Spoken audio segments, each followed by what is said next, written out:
ಆಜ್ಞಾಪಿಸಬೇಕೆಂದು ಸರ್ವೇಶ್ವರ ಸ್ವಾಮಿ ಮೋಶೆಗೆ ಹೇಳಿದರು. ಸರ್ವೇಶ್ವರನಿಂದ ನೇಮಕವಾದ ಹಬ್ಬ ದಿನಗಳಲ್ಲಿ ದೇವಾರಾಧನೆಗಾಗಿ ಜನರು ಸಭೆ ಸೇರಬೇಕು.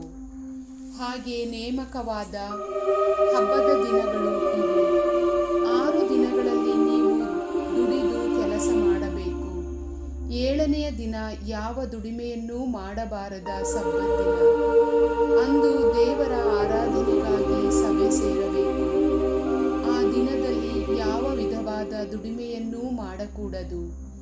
ನಿಮ್ಮ ನಿಮ್ಮ ನಿವಾಸ ಸ್ಥಳಗಳಲ್ಲೇ ಅದು ಸರ್ವೇಶ್ವರನಿಗೆ ಮೀಸಲಾದ ವಿಶ್ರಾಂತಿ ದಿನವಾಗಿರಬೇಕು.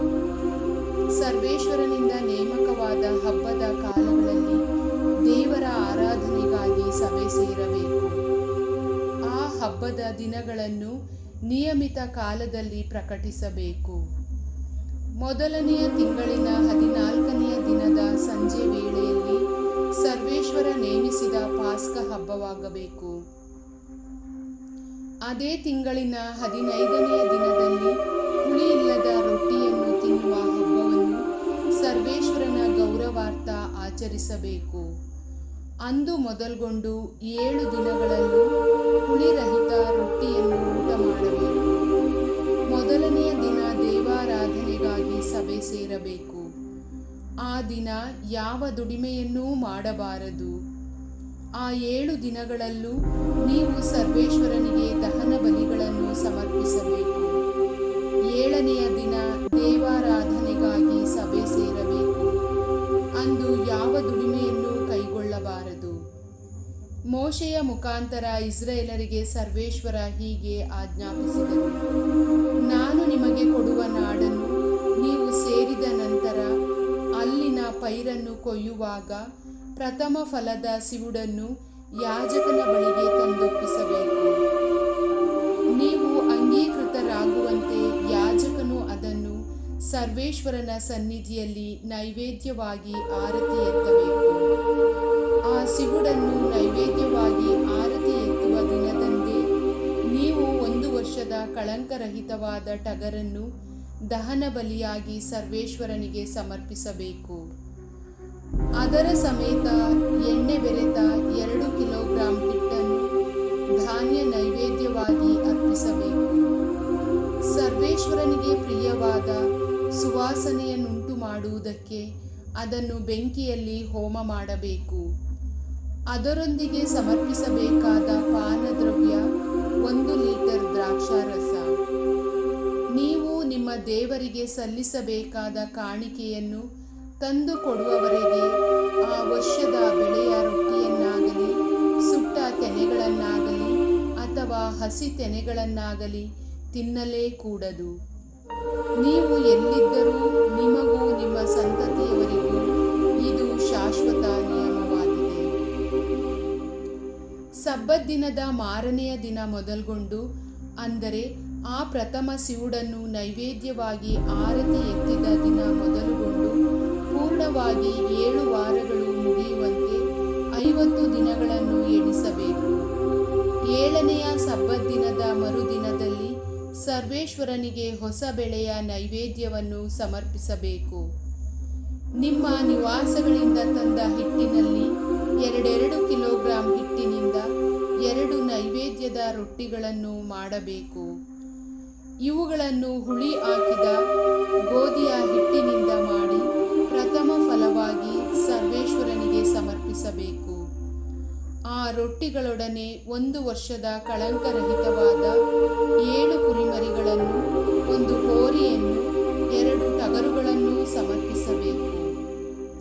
ಇವು ಧಾನ್ಯ ದ್ರವ್ಯಗಳೊಡನೆಯೂ ಪಾನ ದ್ರವ್ಯದೊಡನೆಯೂ ಅಗ್ನಿ ಮೂಲಕ ಸರ್ವೇಶ್ವರನಿಗೆ ಪ್ರಿಯವಾದ ಸುವಾಸನೆಯನ್ನುಂಟು ಮಾಡುವ ದಹನ ಬಲಿದಾನಗಳಾಗುವು.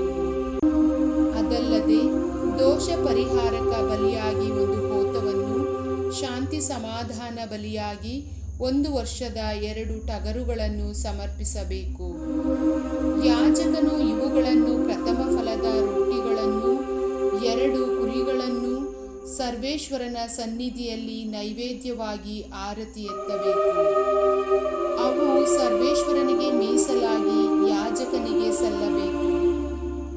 ದಿವಸದಲ್ಲಿ ದೇವಾರಾಧನೆಗಾಗಿ ಸಭೆ ಕೂಡಬೇಕೆಂದು ಪ್ರಕಟಿಸಬೇಕು.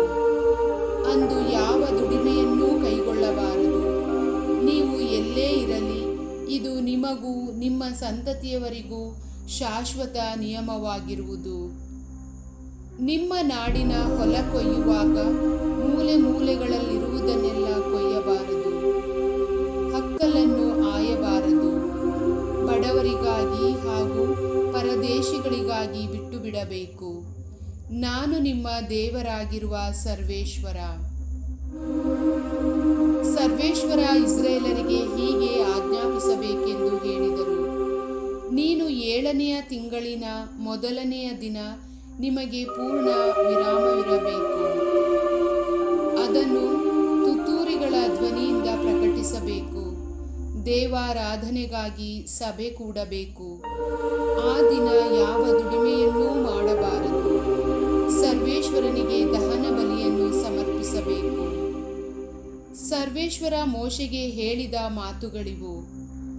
ಅದೇ 7ನೆಯ ತಿಂಗಳಿನ 10ನೆಯ ದಿನವನ್ನು ಸರ್ವದೋಷ ಪರಿಹಾರ ದಿನವನ್ನಾಗಿ ಆಚರಿಸಬೇಕು. ಅಂದು ದೇವಾರಾಧನೆಗಾಗಿ ಸಭೆ ಕೂಡಬೇಕು. ಪೂರ್ಣವಾಗಿ ಉಪವಾಸ ಮಾಡಬೇಕು. ಸರ್ವೇಶ್ವರನ ಸನ್ನಿಧಿಯಲ್ಲಿ ದಹನ ಬಲಿದಾನ ಮಾಡಬೇಕು. ಆ ದಿನದಂದು ಯಾವ ದುಡಿಮೆಯನ್ನೂ ಕೈಗೊಳ್ಳಬಾರದು. ಅದು ದೋಷ ಪರಿಹಾರಕ ದಿನ. ಅಂದು ನಿಮ್ಮ ಪರವಾಗಿ ನಿಮ್ಮ ದೇವರಾದ ಸರ್ವೇಶ್ವರನ ಸನ್ನಿಧಿಯಲ್ಲಿ ದೋಷ ಪರಿಹಾರಕ ಆಚರಣೆ ನಡೆಯುವುದು. ಯಾವನಾದರೂ ಆ ದಿನದಲ್ಲಿ ಉಪವಾಸ ಮಾಡದೇ ಹೋದರೆ ಅವನನ್ನು ಕುಲದಿಂದ ತೆಗೆದುಹಾಕಬೇಕು. ಯಾವನಾದರೂ ಆ ದಿನ ಕಿಂಚಿತ್ತಾದರೂ ದುಡಿದರೆ ಅವನನ್ನು ಇಸ್ರಾಯೇಲರಿಂದ ಅಳಿಸಿಬಿಡುವೆನು.